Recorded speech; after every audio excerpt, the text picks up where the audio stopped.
오늘은 기독교와 4차 혁명에 대해서 말씀을 드리겠는데, 제가 이것을 준비하면서 4차 혁명이 정말 무섭구나라는 생각을 했습니다. 그래서 과연 기독교인들이 4차 혁명을 어떻게 준비할 것이고 어떻게 대응하고 거기에서 어떻게 살아남을 수 있는 것인지 정말 여러 가지 고민을 많이 하면서 이것을 만들었습니다. 자, 왜 기독교인들은 4차 혁명에 신경을 써야 되는가? 거기에서 한번 보면 이제 그 시장이 바뀌고 있습니다. 시장이 바뀌었다는 것은 소비 패턴이 바뀌고 있다는 얘기죠. 그 무슨 얘기냐? 사람들이 소비 행동 자체가 변하고 있다는 얘기예요. 과거에는 대중매체, 매스메디아를 통해서 신문, 잡지, TV, 4대 매체죠. 라디오 이런 걸 통해서 모든 걸 보고 일괄적으로 우리가 전반적으로 공통적인 것을 공유하고 일방적인 방향으로 갔는데, 지금 어떻게 하냐면 모든 개별적인 정보를 받아갖고 그 개별적인 정보를 가서 선택적으로 가는 시대가 됐다는 얘기죠. 그래서 뭐냐면 우리가 생각하는 거, 소비를 하기 전에 생각해야 되는데 그 생각하는 소스가 바뀌어지고 있다. 그럼 어떻게 바뀌어지고 있느냐? 자, 이겁니다. 뭐냐면 인터넷이라는 큰 바다를 통해서 내가 원하는 거, 내가 원하고 필요한 것만 보기 시작했다는 얘기죠. 다른 사람들은 그러니까 일괄적으로 저보다 신문을 갖다 딱 보고 있는데, 신문을 보고 왔는데 요새는 신문을 보는 사람, 대학 가서 아이들한테 물어보면 신문이 있는지도 모르는 사람이 많습니다. 그러니까 나이가 든 사람들만 신문이라는 걸 보는데, 보는 사람들이 뭐냐면 거의 다가 무엇을 보냐면 인터넷, 모바일, 우리가 이 스마트폰을 거의 보지 다른 걸 보지 않는다는 얘기죠. 자, 우리가 신문 갖기 위해서 어떻게 할까? 인간들은 집단을 이뤘다가 다시 분화하고 집단과 분화를 계속했다는 얘기죠. 처음에 뭐냐면 우리가 자연을 극복하고 신과 자연에게 우리가 대항하기 위해서 뭐냐면 집단을 이뤘습니다. 집단을 이루다가 뭐냐면 어떻게 돼요? 우리가 인간이 협력을 하다 보니까 힘이 생기게 됐죠. 힘이 생기다 하다 보니까 뭐예요? 거기가 기술 문명이 발전되다 보니까 사람들이 이제는 기술 문명이 발달되다 보니까 합하지 않더라도 우리가 살 수 있으니까 우리 헤어지자라고 분화하기 시작했어요. 그래갖고 처음에 만들어진 것이 PC, 퍼스널 컴퓨터가 된 겁니다. 그래서 그 퍼스널 컴퓨터를 통해서 자꾸 우리가 무엇을 할 것인가, 내가 어떤 게 좋아하는 건가 찾기 시작했죠. 근데 파격적으로 2008년도, 9년도에 나타난 게 있는 게 뭐냐면 그 퍼스널 컴퓨터를 손바닥 안에 집어넣어준 사람이 있습니다. 이게 누구냐면 바로 스티브 잡스입니다. 이 사람으로 인해서 우리 생각하는 사고가, 생각하는 모든 패러다임 자체가 다 바뀌기 시작했던 거죠. 자, 전 세계 모바일 데이터 사용량이 뭐냐면 우리가 2010년에 0.24 헥사바이트가 됐는데 그게 2015년 되니까 6.4 헥사바이트로 바뀌었다는 얘기죠. 이게 헥사바이트가 10의 18성 정도 되는 거거든요. 근데 이게 뭐냐면 2010년에서 5년 사이에 얼마가요? 50배가 늘어나는 거예요. 50배가. 이렇게 50배가 상승이 돼버려요. 근데 2010년도가 뭐냐면 스마트폰 원년이라고 볼 수가 있습니다. 2009년도에 우리가 그 스마트폰이 나오기 시작했는데 그 삼성에서 안드로이드를 이용해서 만든 게 2010년도 그 스마트폰인데 이때부터 시작한 게 스마트폰이 원년이라고 보시면 될 겁니다. 근데 그 5년 사이에 이렇게 데이터 사용량이 50배가 늘었다는 얘기죠. 그러니까 우리가 스마트폰이 생기고 나서부터 그 인터넷 서핑하는 그게 과거에 비해서 30배가 늘어났다고 합니다. 30배가 늘어나면 우리가 두뇌 활동 자체가 무지무지하게 그게 빨리 많아지고 빨리 회전을 한다고 얘기합니다. 근데 그게 뭐냐면 다른 사람들이 얘기할 때 그 기간 자체가 여태까지 준 기간 자체가 뭐 몇만 년 정도 되는 그런 기간을 우리가 5년 안에서 전부 다 했다라고 그렇게 얘기하는 사람도 있습니다.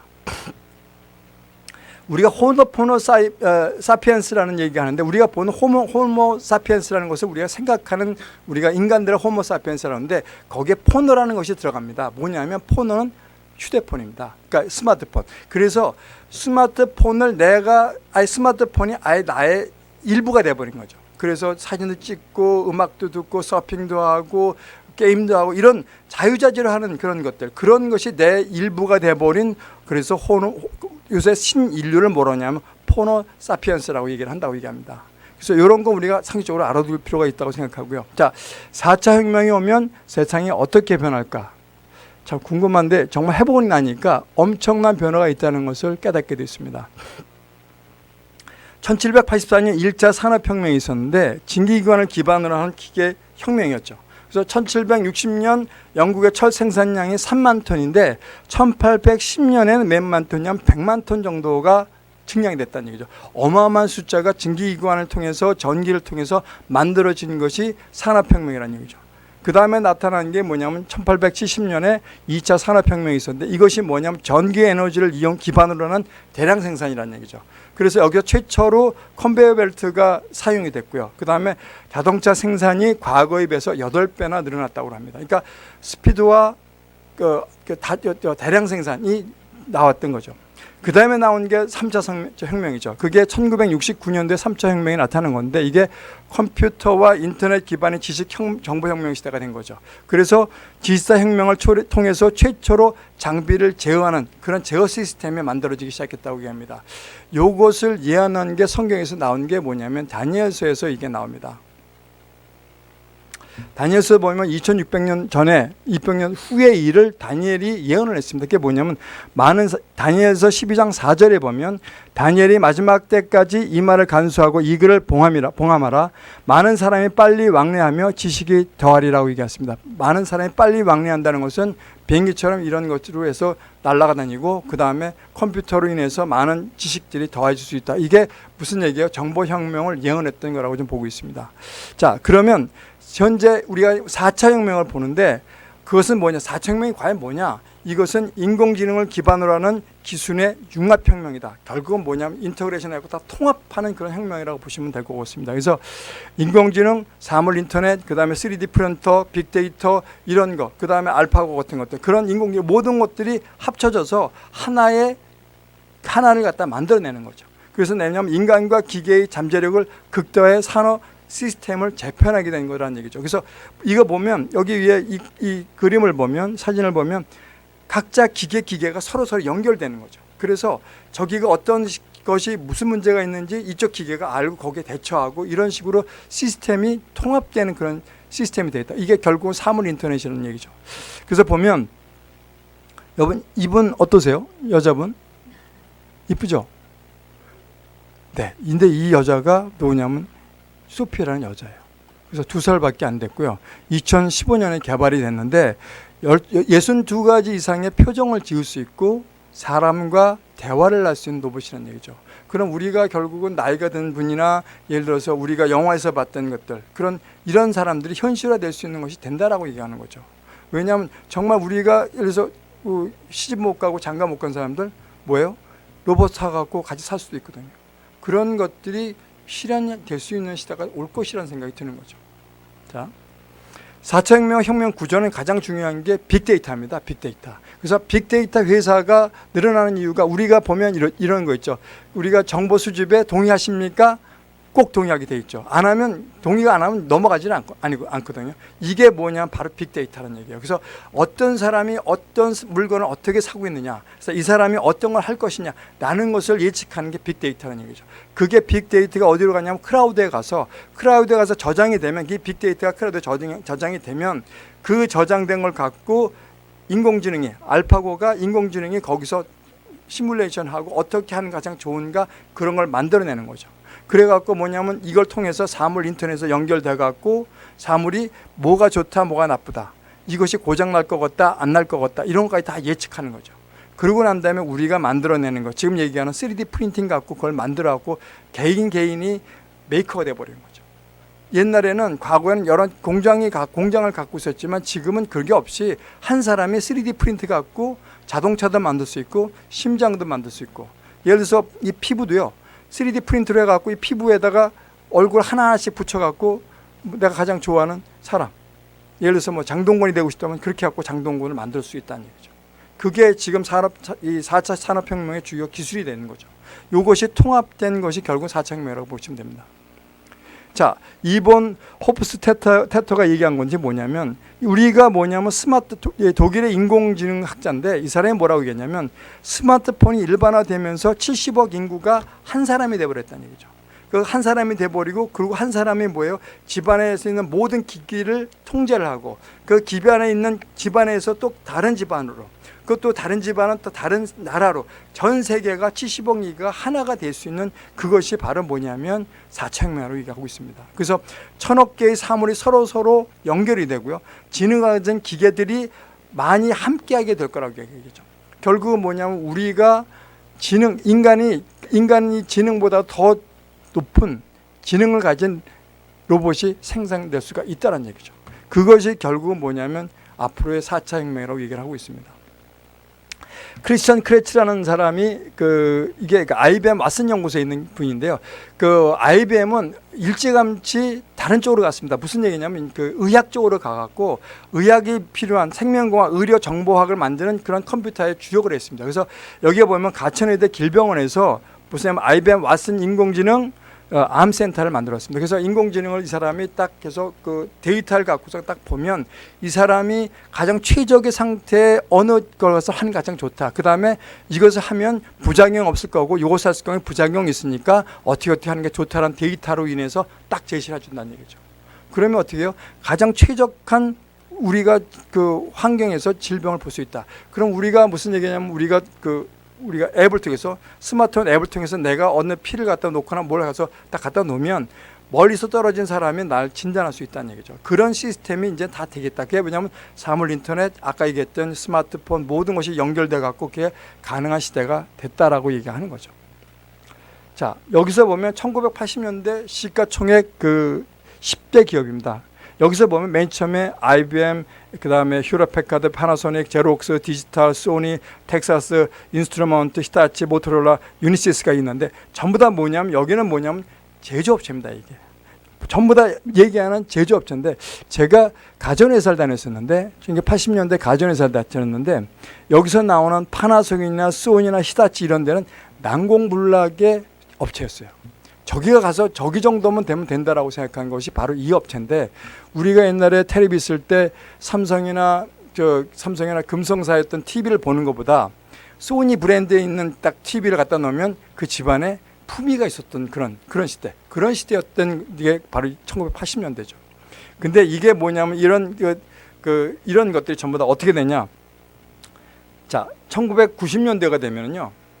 90년 되면 IBM이 첫째 1위고 그 다음에 히타치, 파나소닉, 아카텔, NEC, 소니, 후지스, 이닌텐도, 그 다음에 후지필름, 샤프가 됐다는 거죠. 여기가 본보다 거의 다가 일본 업체, 미국하고 일본 업체인데 거의 일본 업체가 거의 다 이 모든 걸 갖다 이 10대 기비 안에 다 들어가 있었던 거죠.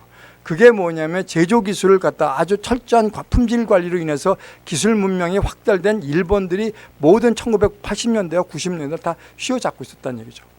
근데 이것이 2000년도 지나서 2010년도, 2012년도가 됐을 땐 양상이 완전 바뀌어지는 거예요. 그게 뭐냐면 애플이 우선 첫 번째 기업이 되는 겁니다. 근데 애플은요, 아시다시피 애플은 제조가 기술이 없는 회사입니다. 이게 아무 공장이 없습니다. 삼성, LG 다 받아갑니다. 사실은.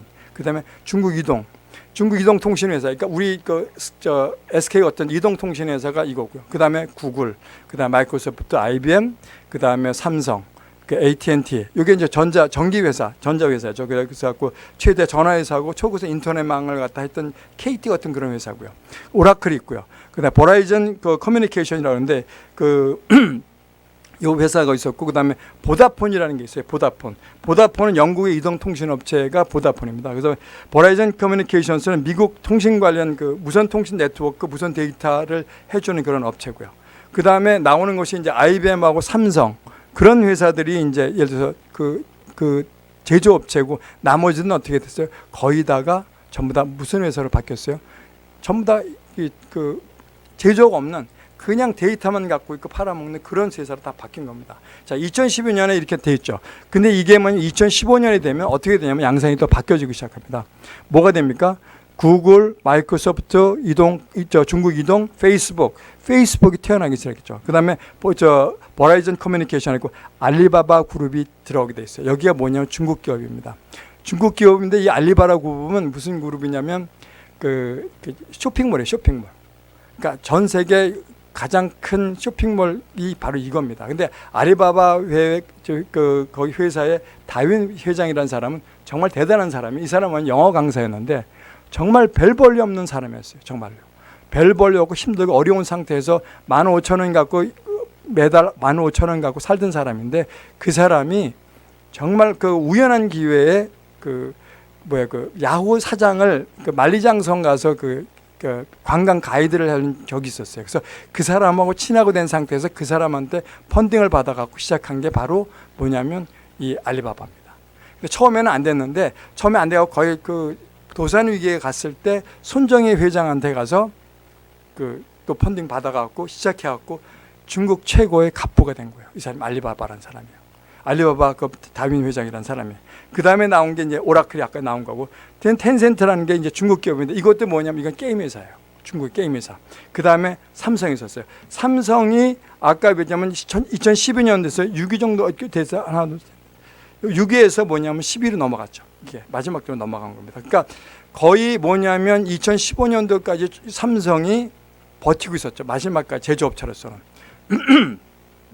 그 다음에 2017년 9월 달에 보면 여기서 보면 아마존이라는 게 들어와 있습니다. 그 다음에 버크셔 해서웨이라는 것은 우리 워렌 버핏의 그 M&A 회사죠. 이 워렌 버핏의 회사고요. 그 다음에 알리바바, 탄센트, 존슨앤존스, 그 다음에 엑슨 모빌이죠. 엑슨 모빌은 누구예요? 누가 하는 거예요? 우리가 얘기하는 록펠러, 그 사람이 하는 겁니다. 근데 보면 이 아마존이라는 것은 여러분, 그 아마존이 왜 우리가 유명하게 됐냐면, 아마존은 뭐냐면 그 데이터베이스를 갖고요. 그 빅데이터를 갖고 거기서 그 클라우드에서 뭘 했냐면 그 인공지능에서 그걸 갖다 받아갖고, 이 사람을 쭉 보니까 이 사람은 그 예를 들어서 종교 서적을 많이 한다 그러면 종교 서적의 데이터를 쭉 뽑아갖고 예측 배송을 하는 거예요. 그래서 뭐냐면 내가 이 사람을 갖다 이 서적을, 이 사람은 이 정도 서적은 이 사람이 주문할 것이다. 그 며칠 후에는 주문할 것이다. 그래서 그 가까운 곳에다가 예측 배송을 해놓는 거예요. 그래서 그 사람이 주문하면 곧바로 그 다음날 갖고 가는 거예요. 그래서 이게 그 아마존이 그렇게 인기가 있었던 이유가 그게 나온 게 뭐냐면, 아마존이 이게 그 가치가 560조거든요. 브랜드 가치가 560조면 어마어마한 거거든요. 근데 보면 여기 908조가 애플이 908조고요. 아마존이 560조고 알리바바가 489조예요. 그 다음에 텐센트가 440조죠. 그 다음에 그 존슨앤존스 같은 이건 그 우리가 보면 그 제약회사 같은 거죠. 우리가 얘기하는 뭐 파우더도 나오고 여러 가지 나오는 게 존슨앤존스고요. 엑스모빌은 그 석유회사인데, 앞으로 석유보다는요 데이터가 힘이 있을 것이라고 그런 얘기를 해요. 그러니까 엑스모빌도 결국은 내가 봤을 땐 이쪽에서 10에서 이제 넘어갈 수 있지 않겠나 이렇게 보고 있습니다. 그 다음에 보면 여기 그 나머지 2017년에서 보면 여기 뭐냐면, 여기 우리가 얘기하는 그 데이터, IT를 위한 사람들은 인공지능을 클라우드 플랫폼에 연결했다는 거죠. 클라우드 플랫폼이라는 것 자체가 뭐냐면 네이버 같은 게 플랫폼이라고 보시면 돼요. 구글 이런 게 플랫폼인데 거기다가 연결해갖고 뭐예요? 방당한 데이터를 갖다가 장악하고 있는 거예요. 그러니까 아마존도 그렇고, 지금 이마트도 가면요, 이마트도 보면 그 위에 그 센서가 있어갖고 이 사람의 형태는 무엇을 할 것이라는 것이 동선까지 다 계획을 있다고 얘기해요. 그래서 그 카트에다가 스마트폰을 딱 끼워놓으면 거기다가 그 사람이 어디로 간다까지 다 예측을 해갖고 할 수 있게끔 만들어 놓는다고 얘기해요. 우리가 처음에 들어오면 차량 인식할 때 이제 그 번호판 인식이 되잖아요. 그 사람, 이 사람이 며칠 만에 언제 오고 몇 시에 오고 어디 가서 무엇을 사고 간다는 그 데이터가, 그 빅데이터가 뭐예요? 클라우드에 저장되고 그것을 갖다 이용해서 우리가 뭐예요? 그 사람이 예측을 해서 그 사람을 위해서 물건을 준비해 놓는다는 얘기죠. 그 앞으로 이 데이터는 그렇게 쓴다라고 얘기하는 거죠. 그래서 뭐냐면 이게 클라우드가 중요한 이유가 바로 거기서 나오는 거죠. 자, 그 다음에 나오는 게 뭐냐면 2017년 9월 달에 나오는 우리가 시가총액 베스트 10에서 IT 쪽에 있는 걸 딱 보는 거예요. 여기서 보면 버크셔 해서웨이 빠지고요. 존슨앤존스, 엑스모빌 빠지고 뭐가 들어가냐면 여기에 삼성이 들어갑니다. 삼성이 8위에 들어갈 수 있죠.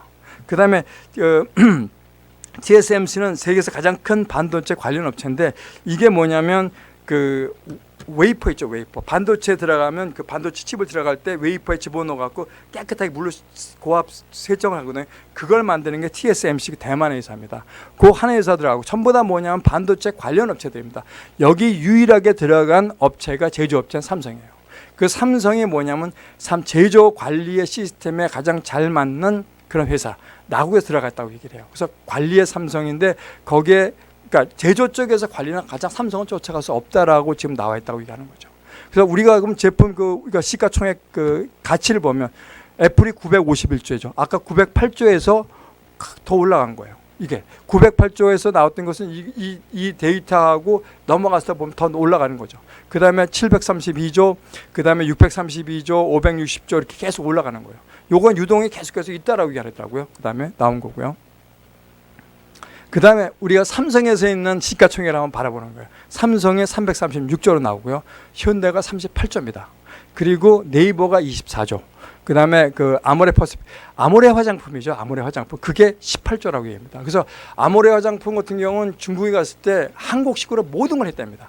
모든 걸 하다 보니까 중국 사람들이 반감이 생겨갖고 어떻게 하냐면 반감이 생겨갖고 그 관리자들을 전부 다 중국 사람을 다 바꿔갖고 중국 현지에 맞는 영업 정책이나 관리 방법을 써갖고 모든 걸 만들었답니다. 그래서 이 아모레 퍼시픽이 거기에 정착할 수 있다고 얘기하는 겁니다. 옛날에 제가 한국 화장품에 다녔었는데 아모레는 그 당시 무지하게 큰 회사였었어요. 근데 옛날에 우리가 보면 가네보네든가 이런 거에서는 아예 게임도 안 된 회사였지만 지금은 그 회사보다도 월등히 더한 그런 회사가 된 거죠. 자, 보면 뭐냐면 여기서 셀트리온 그 제약회사, 이건 우리가 알지도 못하는 회사죠. 근데 14조 정도가 돼요. 이 사람도 처음에 뭐냐면 그 건대 그 금속공학과인가 건대가 공대를 나온 사람인데 이 사람이 그 여러 군데 다니다가 뭐 대우도 다니고 자동차 세일도 해보고 하다가 결국은 뭐예요? 삼성 전기를 맨 처음에 들어갔다가 여러 가지 퇴사하고 결국 마지막에 뭐냐면 IMF 때 그 자동차 영업사원 하다가 퇴출된 거예요. 그래갖고 시작한 것이 뭐냐면 이 셀트리온이라는 제약회사를 만든 이 셀트리온은 제약회사가 뭐냐면 바이오에 생산하는 그런 제약회사라고 그래요. 그래서 전혀 같이 했던 한 10명 정도가 같이 시작을 했는데 그 사람이 전혀 모르는 이 바이오 산업에 대한 제약회사는 전혀 모르는 상태도 이 사람이 한 1년 동안 가서 그냥 외국을 돌아다니면서 이 바이오 산업에 대해서 깨닫고 연구하고 그래갖고 받아갖고 와서 지금은 이렇게 세계적인 기업이 된 거라고 얘기합니다. 보시면 14조입니다. 자, LG전자가 14조입니다. 여러분 생각할 때 LG전자는 어마어마하게 큰 회사라고 보시죠. 삼성 다음으로 큰 회사라고 하는데 결국은 뭐냐면 브랜드 가치는 시가총액은 결국은 뭐예요?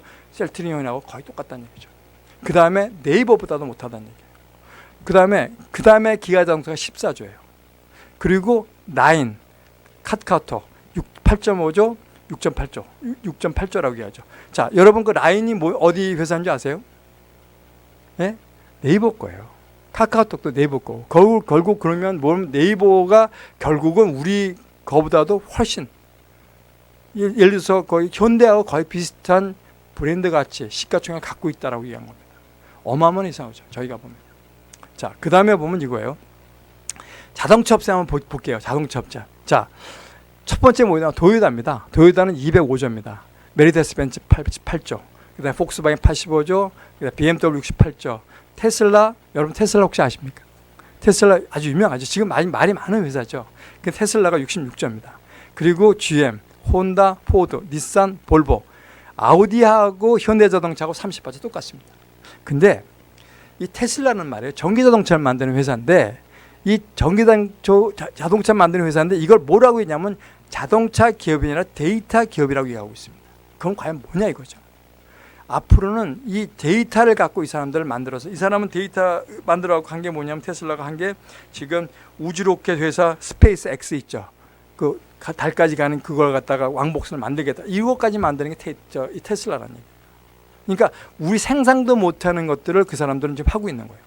그다음에 무인자동차, 구글하고 지금 무인자동차를 하고 있거든요. 이런 걸 하는 거, 다른 회사에서 하지 못했던 것들을 갖다가 시작하는 건데 이 회사가 나온 게 그 테슬라가 나온 지 얼마 안 되거든요. 제가 알기로는 8년 동안, 하여간 얼마 안 되신 나와갖고 이렇게 된 거예요. 시작은 실리콘밸리에서 시작했다고 얘기를 해요. 그러니까 어마어마한 기업으로 발전한 거죠. 그러니까 전혀 모르는 회사에 들어와서 이 사람들이 멜론 머스크 회장이 이거 진입해가지고 하는 것 자체가 뭐냐면 전부 다 데이터로 시작한 거라는 얘기죠.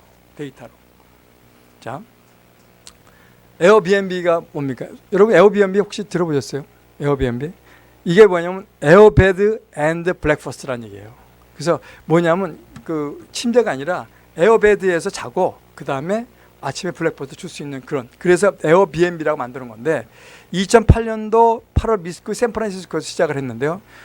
그러니까 무슨 얘기냐면 인터넷을 통한 그러니까 숙박 공유 회사예요. 그러니까 뭐냐면 이거 내가 이제 모든 사람들이 내가 이런 집이 있으니까 렌탈하고 있습니다라고 올리면 이 사람들이 거기에 수집해갖고 그걸 갖다 자료해갖고 다 데이터를 올리면 그 사람들이 거기 가서 숙박하고 후기 남기고 다 하는 거예요. 그래서 뭐냐면 숙박비, 청소비, 그 다음에 B&B의 그 수수료 그걸 같이 동시에 받는 거예요. 그래갖고 만든 건데 이게 2013년 기준에서 지금 뭐 192개국 34,800여 개 장소를 있다는데 아마 2017년대 지금 생각해보면 어마어마하게 많을 겁니다.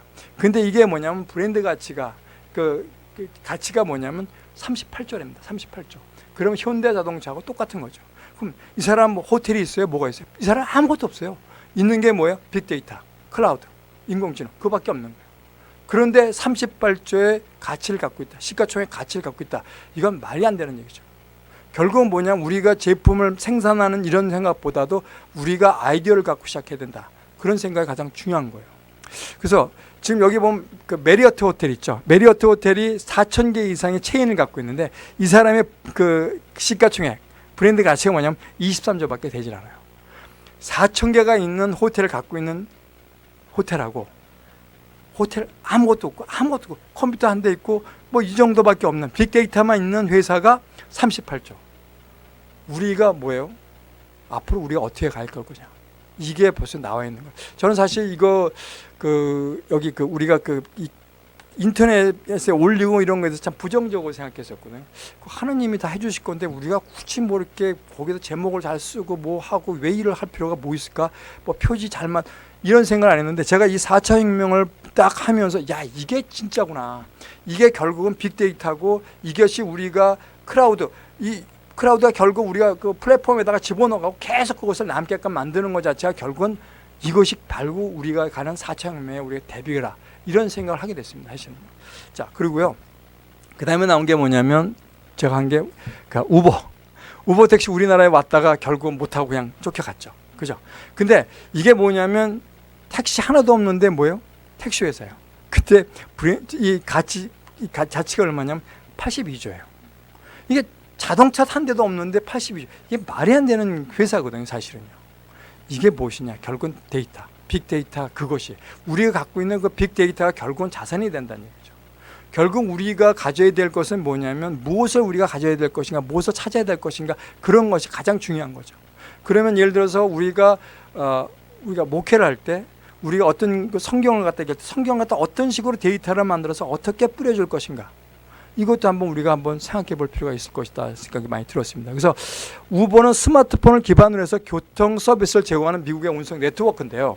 이게 2010년서부터 서비스를 시작했는데 현재 72국에서 한 400여 개 도시에서 지금 서비스를 하고 있는데 말이 많답니다. 그러니까 불법이다 아니다 이렇게 얘기가 나오는데 샌프란시스코에서 뭐가 있었냐면 샌프란시스코 의회에서 이것이 우버가 합법이고 이제 기존 이 업체들은 니들은 이제 포기해라. 우버 인정해라. 그렇게 됐다고 얘기합니다. 그럼 아마 미국에서 그렇게 됐다면 이런 것이 판례가 돼가지고 계속 이어지지 않을 것인가 이렇게 생각하는데 우리나라에서는 이제 뭐 자가용 승용차 유상 운송 행위가 불법으로 돼 있거든요. 그러니까 우리가 보면 나가시 택시라고 그러죠. 일반 승용차 갖고 영업행위를 하는 이거라서 이걸 못하게 해서 우버가 안 됐고 택시 노조에서 무지하게 반발을 심해갖고 결국은 못하게 된 거죠.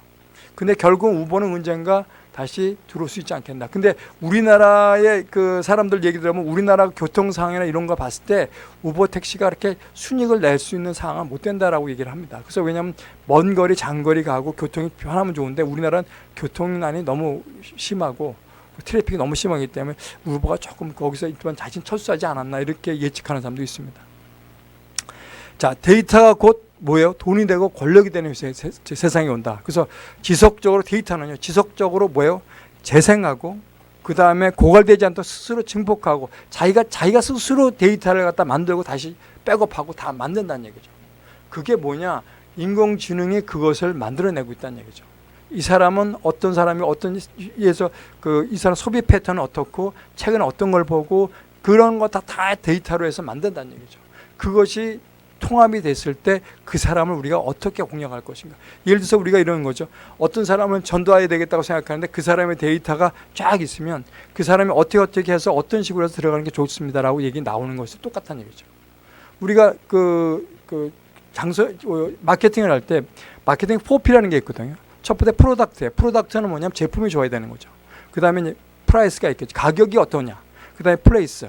과연 위치가 이 상품을 판매하는 곳이 어디가 좋으냐. 그게 가장 잘했던 데가 이랜드입니다. 이랜드는 학교 버스 정류장 근처에 뭐든지 이랜드를 만들었어요. 그래갖고 이랜드가 그렇게 성공했던 이유 중에 하나가 바로 그런 거거든요. 그다음에 가격을 무지하게 로 프라이스 아주 싸게 만들었고, 그래서 이 프로덕트 프라이스 그다음에 이제 플레이스, 그 다음에 프로모션, 판촉을 참 잘했어요. 그래서 그 당시 이랜드 사장이, 이랜드가 원래 이대앞에서 이 보세 장사를 하신 분인데, 이 사람이 처음에 뭐냐면 잉글랜드라는 걸 갖고서 영업을 했습니다. 근데 잉글랜드가 상표 등록이 안 되니까 그걸 빼갖고 이랜드를 갖고 만든 거거든요. 근데 그 사람은 어떤 사람이냐면 외국에 가서 아주 고급스러운 그 옷을 사갖고 와갖고 우리나라에서 거의 카피해 갖고 만들었다고 나와요. 그게 우리 경영학과의 그런 강의할 때 교수님이 그런 얘기를 하셨는데, 그렇게 해서 성공한 케이스가 바로 이랜드거든요. 똑같습니다. 이게 뭐냐면 새로운 데이터를 그러니까 스스로 증폭하게 만들고 새로 지원해주고, 이런 것처럼 마케팅 4P가 운영하는 것처럼 이것도 마찬가지. 데이터가 스스로 이 사람의 필요한 것이 뭐라는 것이 백업을 다 해주는 거죠. 이 사람 옷 스타일은 어떻고 어떤 게 필요하고 병원은 어떤 사람은 병력이 어떻게 되고, 이런 데이터로 인해서 전부 다 뭐예요? 만들어지는 게 결국은 뭐예요? 약을 기본으로 해서 만들어진다는 얘기죠. 자, 그래서 데이터는 결국은 뭐예요? 돈이다, 이런 얘기죠. 자, 기계와의 싸움에서 이기려는 것은 바보라고 얘기하는 거죠. 이게 뭐냐면 이 이세돌 구단하고 알파고하고 싸움을 했는데, 알파고는 하루에 인간이 하지 못하는 35.7년 동안에 바둑둘 수 있는 그것을 하루 만에 뭐예요? 한다는 얘기죠. 그러면 어떻게 돼요? 점점 이세돌 변에 한 판은 이겼는데 나머지 붙은 사람도 이긴 사람이 한 명도 없어요. 왜요? 점점 진화를 하기 때문에. 이세돌 구단한테 진 걸 갖고 다시 데이터를 해갖고 뭐예요? 다시 증폭해서 다시 개량하고 증폭해서 다시 한번 해서 다 이겼죠. 이게 결국은 뭐냐면 기계에서 싸우면서 우리는 질 수밖에 없다. 그러면 우리는 어떻게 될 건가? 자, 페이스북 이용자 수가 지금 얼마인지 아십니까? 17억 7천만 명입니다. 그러면 전 인구의 40%를 갖다 페이스북을 하고 있다는 얘기예요. 그러면 2011년에 6억 8천, 2004년도인가 시작했는데 6억 8천만 명이 시작해갖고 지금 17억 명이거든요. 그러면 6년 동안에 얼마예요? 10억이 늘어난 거예요. 10억이요. 그러니까 어마어마한 숫자가, 가만히 있어도 뭐예요? 페이스북은 데이터가 쏟아져 들어오는 거예요. 자기가 뭐 했고 뭐 어떤 걸 먹었고 다 이런 걸 다 한 거거든요.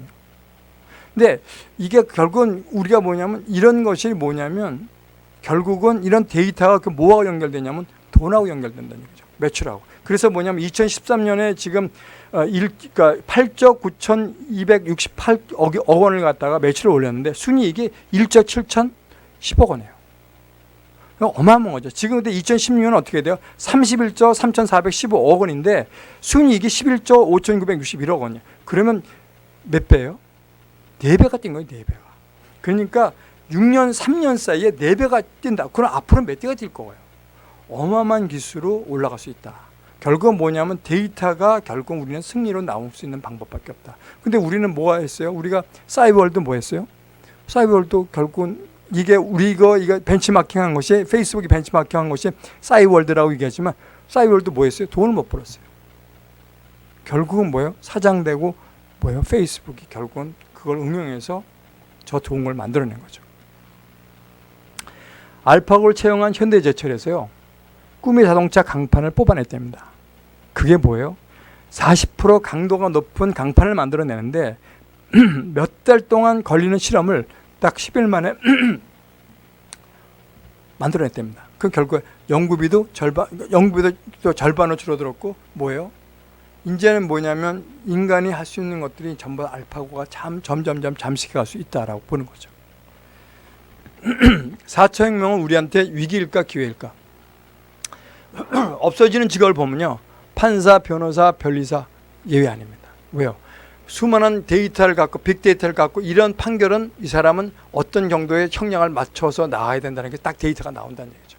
아까 의사 판독, 방사선과 의사도 결국은 판독이 훨씬 뭐예요? 알파고가 높다는 얘기죠. 그러니까 뭐예요? 운전기사 어차피 좀 자율운행 자동차가 생기니까 없어지고요. 어부 기계로 다 된다는 얘기죠. 그 다음에 방사선과 의사, 모델도 뭐냐면 요새는 옷을 갖다가 굳이 살 필요가 없고요. 그 스크린을 보고 터치만 하면 내가 옷이 어떻게 바뀌는지 보여지기 때문에 모델이 필요 없다는 얘기죠. 그 다음에 전화교환은 자동으로 들어가고, 심판 우리가 야구 심판 같은 것도요, 우리가 오차가 있을 텐데 이 인공지능은 절대 그런 게 오차가 없다는 얘기죠. 그 다음에 안내원, 그 다음에 요리사도 지금 뭐냐면 일본에서는 스시를 로봇이 만들거든요. 그래서 로봇이 아주 다리는 뭐냐면 스시할 때 그 밥알이 200개다 뭐 300개다 이런 게 나오는데 그 밥알을 갖다 그 로봇이 그걸 만들어갖고 찍어서 만들어내는 그런 시스템이 돼 있어요. 이제는 그러면 뭘 할 거냐? 우리가 할 수 있는 것도 별로 없다. 근데 여기에 파란 색깔이 있는 것은 결국은 없어지지 않는 거예요.